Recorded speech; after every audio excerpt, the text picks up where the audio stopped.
Hello प्यारे बच्चों, कैसे आप सभी। उम्मीद करते हैं कि आप लोग बहुत ही स्वस्थ होंगे, मस्त होंगे और ज़बरदस्त तरीके से पढ़ाई को कर रहे हो। आज जो हम जानने वाले हैं एक बेहतरीन चीज़ के बारे में जानने वाले हैं कि आखिर जो टॉपर होते हैं वो पढ़ते कैसे हैं। आखिर टॉपर कैसे पढ़ते हैं, वो कम पढ़ के भी ज़्यादा नंबर कैसे लाते हैं। वो जो है टॉपर, क्या टॉपर डिस्ट्रैक्ट होते हैं, क्या टॉपर का भी मन भटकता है। आगे कम पढ़ के भी वो ज़्यादा नंबर कैसे लाते हैं, टॉपर सब याद कैसे कर लेता है। यानी कि जो टॉपर का माइंड है उसका कैसा माइंड होता है, वो कैसे पढ़ाई करता है, आखिर टॉपर आते कैसे हैं। तो आज इस सब के बारे में जानेंगे कि आखिर कैसे टॉपर पढ़ते हैं, क्या टॉपर का भी माइंड डिस्ट्रैक्ट होता है या फिर कोई और चीज़ है। टॉपर क्या करते हैं, कम पढ़ने के बाद भी ज़्यादा नंबर लाते हैं। तो ये सभी चीज़ के बारे में जानेंगे कि टॉपर आखिर किस तरह स्टडी करता है। सबसे पहले है कि स्मॉल टारगेट। स्मॉल टारगेट यानी टॉपर जब पढ़ता है ना तो एक छोटा सा टारगेट लेकर के चलता है। क्या चलता है, छोटा सा। जैसे कि एक एग्जांपल के लिए सोचे, एक आदमी है, एक लड़का है जिसने सोचा कि आज जो है कि आज मैं नहीं पढ़ूंगा, कल से मुझे पढ़ना है। कल वो पढ़ने बैठा, कल बैठा उसने सोचा कि आज जो है मैं पूरा अध्याय समाप्त कर दूंगा, पूरा अध्याय समाप्त कर दूंगा। फिर उसने क्या किया, जब वो पढ़ने बैठा तो पढ़ने बैठने के बाद वो अध्याय ज़्यादा होने की वजह से वो पूरा नहीं पढ़ पाया और वो थोड़ा सा ही पढ़ करके फिर सो गया। फिर जब अगले दिन उठा तो उसने सोचा कि अभी मेरा पूरा नहीं हो, फिर सोचा अगले दिन से पढ़ूंगा। यानी कि वो टाइम को टाल रहा है, धीरे धीरे क्या कर रहा है, टाल रहा है। जगह तो था, वो जगह तो था लेकिन रहा नहीं पाया। जगने से कुछ नहीं होता है। अगर वो ये सोचता है कि आज मुझे इतना सा पढ़ना है, छोटा सा टारगेट लेके चलता कि आज हमको 1 पन्ना पढ़ना है, फिर कल हम 2 पन्ना पढ़ेंगे, परसों 3 पन्ना, यानी कि वो जगह जब तो अचानक उसको ज़्यादा नहीं लेना था। क्या करना था, धीरे धीरे। टॉपर का यही माइंडसेट होता है कि अगर वो 3-4 दिन डिस्ट्रैक्ट हो गया है, नहीं पढ़ पा रहा है, तो क्या करेगा, जिस दिन वो पढ़ने बैठेगा उस दिन धीरे नहीं पढ़ेगा।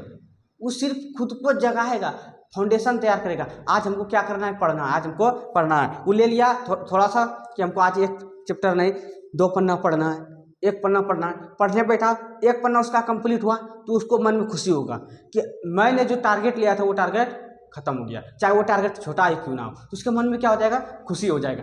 फिर अगले दिन जब बैठेगा तो उसने सोचेगा कि इससे थोड़ा सा ज़्यादा टारगेट लेते हैं, इससे थोड़ा ज़्यादा टारगेट। तो फिर वो बैठा तो खत्म कर दिया। जब आप अगर यकीन मानिए, अगर आप कोई टारगेट ले रहे हैं और उस टारगेट को अगर आप समाप्त कर रहे हैं समय पर, तो आपको खुशी होगा। अगर वो टारगेट को नहीं समाप्त कर पाते हैं तो आपको चिड़चिड़ापन होगा। एग्जाम्पल के लिए, अगर मान के चलिए आप सोचे आज इतना सा पढ़ना है और आज इतना नहीं पढ़ पाए, तो आप कल भी नहीं पढ़ पाइएगा। काहे कि आज आप अधूरा रह गया है, अगर कल बैठिएगा तो वही अधूरा को पूरा कीजिएगा। तो आपको मन में आएगा कि एक के चीज़ को करने में 2 दिन लग गया, तो 2 दिन एक चीज़ को करने में नहीं लगाया, आपने समय के अनुसार उसको चुना नहीं। अगर आप छोटा टारगेट रखते तो आसानी से हो जाता। दूसरा देखिए, ओनली 1 बुक ओनली 1 टीचर। क्या है ओनली 1 बुक, यानी कि जो टॉपर लोग होता है वो सिर्फ एक बुक को फॉलो करता है। और बहुत सारे लोग क्या होता है कि भारतीय वन, ये वो फलना चिलना, बहुत सारे बुक का यूज करता है। लेकिन जो टॉपर होता है वो एक बुक को पढ़ता है और एक बुक को बढ़िया से पढ़ता है, अच्छे तरीके से पढ़ता है, उसको कॉन्सेप्ट को एक एक करके क्लियर करता है और एक टीचर से पढ़ता है। एक बुक और एक टीचर, यानी कि only book 1 book only 1 teacher. Teacher भी है वो, कोई ऐसा होता है कि मतलब कि ऑनलाइन पढ़ेगा, ऑफलाइन पढ़ेगा, इधर पढ़ेगा उधर पढ़ेगा, मतलब बहुत दिमाग को कन्वर्ट कर देगा ऐसे। तो ऐसा नहीं करना है। क्या करना है, एक बुक को फॉलो करना है, चाहे कोई सा भी बुक हो, एक बुक को फॉलो कीजिए और उस बुक को बढ़िया से समझिए। और दूसरा नंबर, एक टीचर के पास पढ़िए, जिसके पास आपको बढ़िया लगता है एक को चॉइस कर लीजिए। नहीं तो आप देखिए क्या होता है, क्या इस टीचर के पास भी पढ़ रहे हैं, उस टीचर के भी पास पढ़ रहे हैं, इसका तरीका अलग है, उसका तरीका अलग है। जो आदमी होता है वो डिस्ट्रैक्ट हो जाता है। अब पढ़े तो पढ़े क्या, किसका तरीके के अनुसार चले, तो आपको खुद ही जो है ना मैनेज करने में दिक्कत होने लगेगा। तो एक टीचर और एक बुक, यानी कि एक तरह का बुक पढ़ना है, एक ही बुक पढ़ना है, बढ़िया से पढ़ना है और एक ही टीचर के पास पढ़ना है। अगला क्या है, अपना नोट्स। वो क्या करेगा, अपना नोट्स बनाएगा। क्या करेगा, अपना नोट्स। यानी कि अगर मान के चलिए कोई चीज़ का पढ़ाई हो रहा है तो वो क्या करेगा, अपने हाथ से नोट्स को बनाएगा। देखिए याद रखिएगा, आप अगर पीडीएफ से याद करते हैं या किसी दूसरे के नोट से याद करते हैं तो उससे 100 गुना बेहतर होता है खुद के hand writing.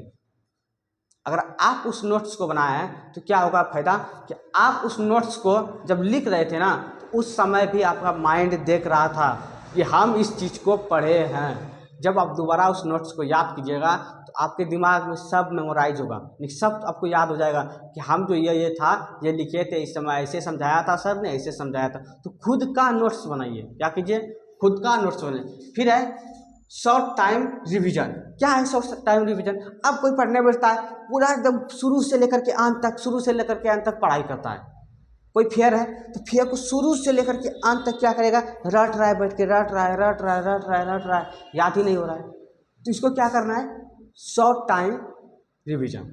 Short time revision क्या होता है कि टॉपर पूरी तरह से नहीं पढ़ता है, पूरा किताब को नहीं पढ़ता है। वो क्या करता है कि वो छोटा सा नोट्स बनाता है शॉर्ट के लिए। जैसे मान के चलिए बहुत बड़ा टॉपिक है, उस टॉपिक का वो मेन चीज़ें लिख लेगा और मेन चीज़ लिख करके याद रख लेगा कि इसके बारे में ये होता है, इसके बारे में ये होता है, इसके बारे में ये होता है। उस चीज़ से वो अपने से डिटेल कर देता है, अपने से उस चीज़ को बना देता है। वो शॉर्ट नोट्स रखता है।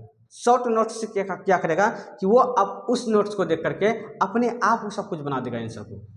तो वो पूरे बुक को नहीं पढ़ता है, वो क्या करता है, एक शॉर्ट नोट्स बनाता है और उससे वो सिर्फ रिवीजन करता है। रिवीजन अगर आपके पास पूरे नोट्स भी है तो आपको वो नहीं करना है कि एक एक लाइन को रटना है। आपको क्या करना है, क्वेश्चन समझना है, आंसर समझना है, बस मन में उसको घुमाना है। यानी कि ज़्यादा नहीं कि एक एक लाइन करके पूरा आंसर याद कर रहे हैं, रट रहे हैं। वो रटते नहीं है, वो समझते हैं। टॉपर लोग हर एक चीज़ को, कॉन्सेप्ट को क्लियर करते हैं। एक बुक पढ़ेगा और एक ही बुक से सब कॉन्सेप्ट को क्लियर कर लेता है। लास्ट क्या है, टीच अदर। टीच अदर क्या होता है, जैसे कि वो टॉपर जो होता है वो ये नहीं कि सिर्फ वो स्टूडेंट बन के नहीं पढ़ता है, वो खुद को टीचर बना के पढ़ता है। क्यों पता है, क्योंकि स्टूडेंट बन के पढ़ने पर आपको क्या हो जाएगा कि ज़्यादा दिक्कत होगा, समझ में नहीं आएगा। लेकिन खुद को अगर आप टीचर मान के पढ़ रहे हैं तो क्या होगा, आप अपने मेमोरीज को ऐसे कीजिएगा, लगेगा कि आप किसी को समझा रहे हैं। अदर, टीच अदर यानी कि किसी और को पढ़ाना, किसी और को पढ़ाना। आप जब याद करते हैं तो खुद को या किसी और को समझाइए। नहीं, टॉपर जो होता है वो जब पढ़ता है वो पढ़ता नहीं है, रटता नहीं, वो खुद को समझाता है कि ऐसे करने से ऐसे हो गया, ऐसे करने से ऐसे हो गया, खुद को समझाता है। अगर खुद को नहीं समझा पाता है तो कोई और अगर रहता है उसके घर में, कोई भी या दोस्त होता है तो उसको वो समझाता है, वो इसे समझाता है। यानी कि वो क्या करेगा, ज़्यादा तो वो यही करता है, खुद को समझाता है। कॉपी लेगा नोट्स को पढ़ेगा और खुद में वो बातें करेगा कि अगर इसको इस तरह करेंगे, इसके साथ अभिक्रिया करेंगे तो ये बन जाएगा। तो ये क्या हो गया आपका, यानी कि टॉपर क्या करता है कि खुद को समझाता है, खुद को क्या करता है, खुद को पढ़ाता है। और यकीन मानिए जब आप इस थॉट के साथ पढ़िएगा ना तो आपको जो है बहुत ही बेहतरीन नंबर आने वाले हैं। तो आज जो है यहीं तक समझेंगे, इसके बाद आगे और भी बहुत सारी चीज़ें हैं जो जानेंगे। तब तक के लिए धन्यवाद।